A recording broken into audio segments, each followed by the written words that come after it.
This is my story about how there is no I in marathon. And I have to warn you, there are pictures in here of a 40-year-old woman in spandex who should not be in spandex. I was never athletic. You put me on a swing set, I fall off, so gymnastics were not in the picture. And that right there is the last time I was in a bikini, right? Down here, I couldn't even carry around my own toys, much less become an athlete. So when the Leukemia and Lymphoma Society sent me one of those postcards that says, you can run a marathon, I'm like, I did the only logical thing, which is buy myself a hot pink hat with Marathon Girl in rhinestones and join the team.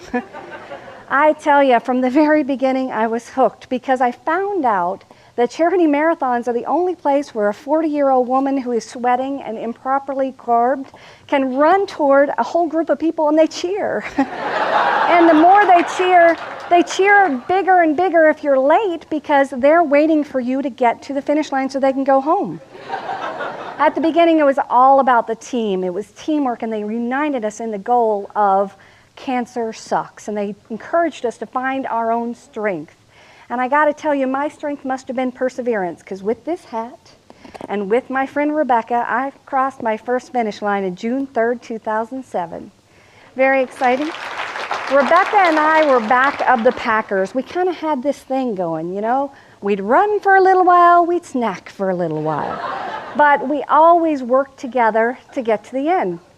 Rebecca, actually, after our first marathon, she fell in love and moved about an hour away, and I didn't see her very often.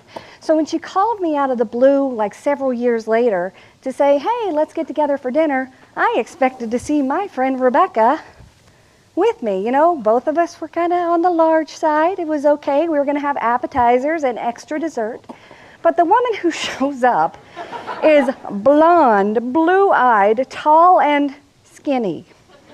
Yeah, thank you very much. But she tells me she's been having trouble eating. And about 6 weeks after this wonderful dinner we had, she wrote and said she has a pickle-sized tumor in her tongue. A pickle-sized tumor in her tongue. Well, it didn't sound very serious, and there was a treatment plan. And we were like, okay, you know, we'll get this. But cancer is cancer, so I decided to sign up for my 6th marathon in her honor to do the same one again.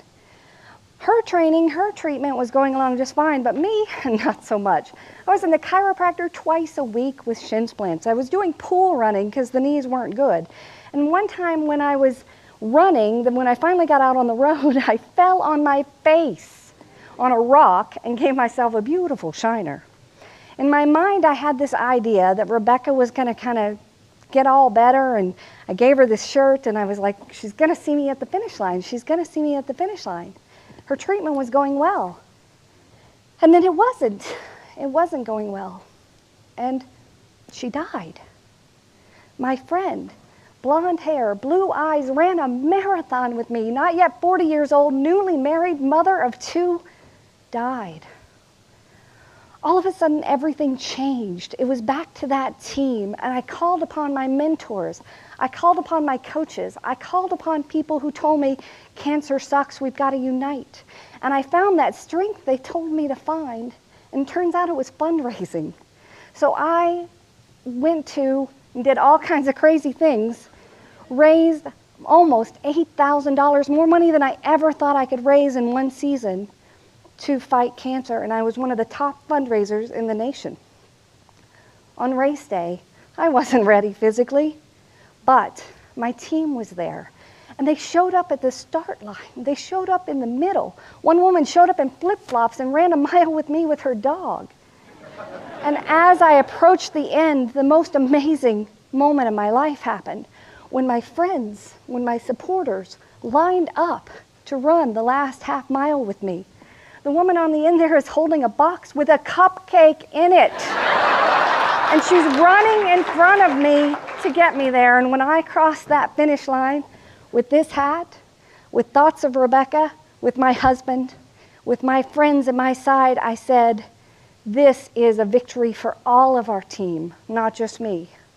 Team in training has this saying. They say, 1, 2, 3, go team. And at the beginning I thought, that's horrible.